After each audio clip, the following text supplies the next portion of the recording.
కానీ అతను కోర్టులో జడ్జి ఎందుకు నీ భార్య నీకు వద్దు అంటున్నావు అని అడిగాడు. ఎందుకంటే ఈ పుట్టిన కొడుకు నా పోలికలు లేవు అని అడిగాడు. వాడు పాయింట్ అది, పుట్టిన కొడుకు నా పోలికలు లేవన్నాడు. ఆవిడంటుంది నేను అగ్గి ముట్టుకుంటా అరచేత పెట్టుకుంటా. లవకుశ సినిమాలో రేరంగివాడు భార్య పాట పాడేసింది ఆవిడ.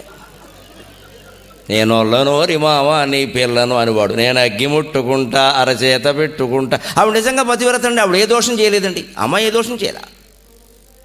ఇతనితో తప్ప మరొకరితో అమ్మాయికి సంబంధం లేదు. కానీ మరి ఈ పుట్టినవాడు ఎలా ఉన్నాడు? మొత్తం ఆఫ్రికన్లా ఉన్నాడు. మొత్తం ఇలా నల్లగా కండలతో ఇలా విచిత్రంగా ఉన్నాడు. అమెరికా వాడు అలా ఉన్నాడు. అమెరికా వాళ్ళ రంగు మీకు తెలుసు. కోసిన కందగడ్డల్లా ఉంటారు మొత్తం అందరూ, ఒకటే రంగు. వివేకానందుడు అమెరికాలో ఓపెన్ చేసి ఇస్తుంటే అడిగారు, ఏదో ఇండియా ఇండియా అని ఊరికే గొప్పలు చెబుతుంటే ఏముందండి ఇండియాలో, ఎందులోనూ ఒకలా ఉండరు, అనేక కులాలు అనేక మతాలు అనేక ప్రాంతాలు ఎప్పుడు కొడుకు చచ్చిపోతూ ఉంటారు, no uniformity even in colour అన్నట్టు. రంగులో కూడా ఒకలా ఉండరండి. కొందరు ఎర్రగా ఉంటారు, కొందరు నల్లగా ఉంటారు, కొందరు తెల్లగా ఉంటారు, కొందరు చామన చాయట అదే రంగు అందులో ఉంటారు. అంటే వివేకానందుడు సమాధానం చెప్పాడు, అవునరా అబ్బాయి, గుర్రాలన్నీ ఒకే రంగులో, గుర్రాలన్నీ రకరకాల రంగుల్లో ఉంటాయి, గాడిదలన్నీ ఒకే రంగులో ఉంటాయి. అమెరికా వాళ్ళందరూ ఆ కోసిన కందగడ్డల్లో ఒకే రంగులో ఉంటారు, ఇండియా వాళ్ళు అలా ఉండరు. అందుకని ఆయనకు అనుమానం వచ్చింది, ఇతను ఆఫ్రికన్ రంగులో ఉన్నాడు, వీడు నాకు పుట్టలేదు, ఆవిడని అనుమానిస్తున్నాను నేను. మరి నిజం కాదా? ఇలానే ఏమి ఎరగదండి. ఇప్పుడు జడ్జి గారు కేసు వాయిదా వేసి, విచిత్రంగా ఆయన విచక్షణ జ్ఞానం ఉన్నవాడు కాబట్టి మీరు వెళ్ళిపోండి 10 రోజులు వాయిదా వేస్తున్నా అన్నాడు. తర్వాత ఓ రోజు వీళ్ళ ఇంటికి వచ్చాడు జడ్జి. వీళ్ళ పడగదిలో సరిగ్గా వీళ్ళు పడుకునే మంచానికి ఎదురుగా ఆ ఆఫ్రికన్ వాడి ఫోటో ఇలా నల్లగా ఇలా కండలు తిరుగుతూ ఫోటో ఉందండి. అందువల్ల జరిగిందండి ఇది. ఇప్పుడు నిర్ణయించుకోండి పడగదిలో ఏ ఫోటోలు ఉండాలి. మనకి ఇష్టమైన ప్రతి ఫోటో పట్టుకెళ్ళి పెట్టేయకూడదు అక్కడ. ఓ లక్ష్మీనారాయణను శివపార్వతులను పెట్టుకుంటే అందమైన సంతానం కలుగుతారు. మనకు ఒక నమ్మకం ఏమిటంటే దరిద్రం దేవుణ్ణి పడగదిలో, దరిద్రం ఏమిటమ్మా పడగది? దంపతులు పడుకునే కదా దరిద్రం ఏమిటి? పడగదిలో దేవుడు ఏమిటి? తప్పేం చేయట్లేదు కదా. దాన్ని సంతాన యజ్ఞం అన్నారు. తప్పని ఎక్కడన్నారండి? వేదశాస్త్రాలు సంతాన యజ్ఞం అన్నారు. తప్పని ఎక్కడన్నారు? ఖచ్చితంగా పడగదిలోనే దేవుడు ఉంటే మనం చేసి చాలా అక్రమాలు ఆగిపోతాయి. చాలా మంచిది అది. అందులో ఆ కలకత్తా కాళికి ఫోటో పెట్టుకుని ఇంకా బాగుంటుంది సంసారం.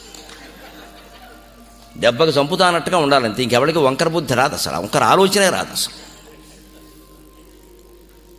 అందుకని అక్కడ చూసి జడ్జి గారు అన్నా, ఇప్పుడు నాకు అర్థమైపోయింది విషయం అబ్బాయి, మీరు రండి అని. అప్పుడు ఆ భర్తను పిలిచి చెప్పాడు, ఈ ఫోటో వల్ల వచ్చిందయ్యా, ఆవిడికి నీ మీద ప్రేమ ఉంది, అన్నీ ఉన్నాయి, కానీ ఆవిడ మనస్సులో ఆ ఫోటో ఉంది నాయన అన్నాడు.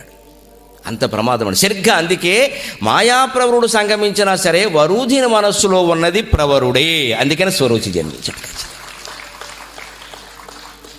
ఎందుకున్నాడండి? అదేమిటి ఎదురుగా మాయ కనపడుతూ ప్రవరుడు వేషంలో వచ్చాడు, ఒక కారణం. వేషంలో వచ్చినా ఇక్కడ ఇంకొక జాతిపరమైన రహస్యం ఉందండి. మాయాప్రవరుడు గంధర్వుడు, వరూధిని గంధర్వ స్త్రీ. వాళ్ళకి మనకంటే కొన్ని దివ్యశక్తులు ఉంటాయి దేవతలకి, గంధర్వులకి ప్రధానంగా, విద్యాధరులకి, కిన్నరులకి, కింపురుషులకి, గంధర్వులకి కొన్ని ప్రత్యేక శక్తులు ఉంటాయి. ముఖ్యంగా దూరదృష్టి, దూరదర్శనం, దూరశ్రవణం వాళ్ళకు ఉంటాయి. అందుకే వాళ్ళ దేశాల్లో దూరదర్శనం ఉండదు. పార్వతీ సింగ్ గారికి ఇక్కడ కాబట్టి ఉద్యోగం దొరికింది. దూరదర్శనం ఉండదు అక్కడ. వాళ్ళకి అవసరం లేదు, వాళ్ళ కళ్ళే దూరదర్శనం, వాళ్ళకి ఆ శక్తులు ఉంటాయి. అంత శక్తి కలిగినటువంటి వరూధిని వచ్చినవాడు మాయాప్రవరుడు అని గమనించలేకపోయిందా, అసలు చూడలేదా? అక్కడ చిత్రంగా మాయాప్రవరుడు ఆవిడతో సంగమించే ముందు ఓ షరతు పెడతాడండి. మన సంగమ సమయంలో నువ్వు కళ్ళు మూసుకోవాలి అంటాడు. ఎవరైనా అంగీకరిస్తారండి? పెద్దవాళ్ళు ఉన్నారు కాబట్టి నేను మాట్లాడుతున్నా, లేకపోతే అన్ని విషయాలు, కానీ మన చరిత్ర అంటే ఇదే, మరి నన్ను మన్నించండి. ఎవరైనా, ఏ స్త్రీ అయినా అంగీకరిస్తుందా? కళ్ళు మూసుకోవడం ఏమిటి? ఎందుకు మూసుకోవాలి? అంతే షరతు పెట్టి. ఆవిడ అతని మీద ఒక పిచ్చి వ్యామోహంలో ఉంది కాబట్టి, వదిలిపెట్టలేని స్థితిలో ఉంది కాబట్టి, ఏం చెబితే అది వినే స్థితిలో ఉంది. అందుకని నువ్వు ఎలా అంటే అలాగే అంది ఆవిడ. కళ్ళు మూసుకోండి. ఎందుకు మూసుకోమన్నాడు? వాడు మాయవేషం వేశాడు. కామరూపం ధరించినప్పుడు ఎప్పుడూ 4 సందర్భాల్లో ఆ రూపం బయటపడుతుంది. 1 భోజనం సందర్భంలో, 2 నిద్రపోయే సందర్భంలో, 3 దాంపత్య బంధం సమయంలో, 4వది మరణ సమయంలో. భోజనం, నిద్ర, దాంపత్య బంధం, మరణం, ఈ 4 సమయాల్లో అసలు రూపం బయటపడుతుంది. అందుకే రామాయణ కల్పవృక్షంలో విశ్వనాథ్ వారు గొప్ప ప్రజ్ఞ చూపించాడు. మాయలేడిగా వచ్చిన మారీచుడు ఉన్నాడే, వాడు మామూలుగా రాలా, 2 రోజుల ముందు రెక్కి వేశాడు. రిహార్సల్ తక్కువడు కాదు, 3-4 రిహార్సల్స్ నడిచాయి. అవన్నీ వీడియో తీసాడు వాడు. తర్వాత ట్రైల్ పార్ట్ వేసుకుని వచ్చాడు. ఏమో ఎవడన్నా రాముడు గుర్తించి బాణం వేస్తే అయిపోడు. చూశాడు, రావణాసుడు పంపింది వీడు చావడానికి కదగా, పని జరగాలి, రాముడు పారిపోవాలి అక్కడి నుంచి. రెక్కి వేశాడు ముందు. ఒక రిహార్సల్ వేస్తేట అక్కడ విశ్వనాథవారు పద్యం రాస్తాడు విచిత్రంగా. రాముడు గుర్తుపట్టలేకపోయాట, సీత కూడా గుర్తుపట్టలేదు. లక్ష్మణుడికి అనుమానం వచ్చింది. ఎందుకంటే వాడు గడ్డి తింటున్నట్టు నటిస్తున్నాడు, ఆ లేడీ గడ్డి తింటున్నట్టు నటిస్తుంది కానీ నిజంగా తిండాల. పరక కొరుకుతున్నట్టుగా ఉంది, ప్లాస్టిక్ గడ్డి పరకని ప్లాస్టిక్ కావు కొరికినట్టే. మనకు దూరం నుంచి ఫోటోలు చూస్తుంటే కొరుకుతున్నట్టు, నిజంగా కొరకట్లా, నటిస్తున్నాడు. ఎందుకని నిజంగా గడ్డి పరక కొరికితే వాడు మారీచుడైపోతాడు వెంటనే. సమస్య అది. మారు కామరూపం వేసిన వాళ్ళు ఎవరైనా అంతే. కళాపూర్ణోదయం చదివితే బాగా అర్థమవుతుంది. అక్కడ 3 జంటలు 30 రకాల వేషాలు వేస్తాయి, రకరకాల చిత్రాలన్నీ పెడతాడు వెంకటేశ్వర. అలాగా సరిగ్గా అక్కడ బయటపడతాడు. అందుకే లక్ష్మణుడు గమనించి అంటాడు సీత, అమ్మ మీరు ఏదో కోరడం కాదు, దయచేసి గమనించండి, అది తినడం లేదు, నటిస్తోంది, వాడు రాక్షసుడండి, నా మాట నమ్మండి అంటే, నువ్వు ఊరికే పెళ్ళాం పిల్లలు ఎక్కడ లేనివి బ్రహ్మచారి అని సీతాదేవి ఆక్షేపించేసింది. ఇప్పుడు బంగారం మీద ఏదో కొంచెం కాస్త విధిస్తారట, 500, 1000 అనగానే మన వాళ్ళు అప్పుడే వ్యాఖ్యానాలు చూడండి. ఈ మోడీ గారి దృష్టి అంతా మా బంగారం మీద పడి ఎందుకు పడుతుందమ్మా? ఇప్పుడు టీవీలో ఒక ఆవిడ ఉంది, బాబు ఇంత నిందా అనుకున్నాను నేను, ఆయనకి పెళ్ళామా బిడ్డలా వదిలేసాడు, ఆయనకి ఏం తెలుస్తుంది, ఆడాళ్ళ కష్టం అనిసింది అప్పుడే. ఇప్పుడు ఈ మాత్రానికి ఏమైనా మన దగ్గరికి వచ్చి మన బంగారాలు లాగేసుకున్నారా నాకు అర్థం కాదు. పైగా 500 ఉండాలి, 100 ఉండాలి, 200, ఇవన్నీ ఇదివరకు ఉన్న నిబంధనలేనండి, కొత్తగా పెట్టింది ఒక్కటి లేదు అందులో. మనకి ఇష్టం లేకపోతే అలా మాట్లాడతాం.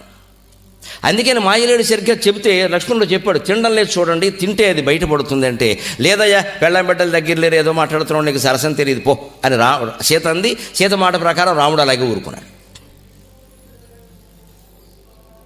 అలాగా సరిగ్గా ఆ వేషంలో బయటపడతాడు కాబట్టి మాయాప్రవరుడు సంగమ సమయంలో కళ్ళు మూసుకోమన్నాడు. అది తెలిసినవాడు కాబట్టే కేవీ రెడ్డి గారు మాయాబజార్ సినిమాలో వివాహ భోజనంబు వింతైన వంటకంబు వియాలవా రివిందు అహనాకే ముందు అన్నప్పుడు నేరుగా ఎస్వి రంగారావు అనే పెట్టాడు పాటలో సావిత్రిని పెట్టాల.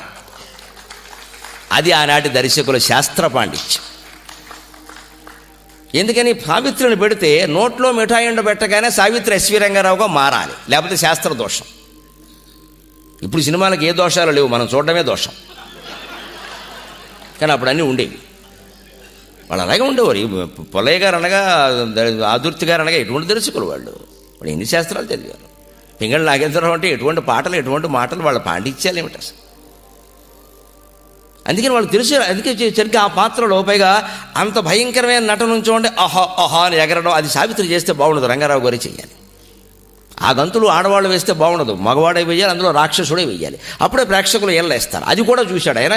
శాస్త్రం ప్రకారం అన్నం తినేటప్పుడు మా కామరూపం బయటపడుతుంది కాబట్టి ఎస్వి రంగారావు గారికి మా సావిత్రి రూపం కనుక బయటపడితే ఎస్వి రంగారావు వెంటనే పక్కన ఉన్న వాళ్ళు అందరూ గమనించేస్తారు.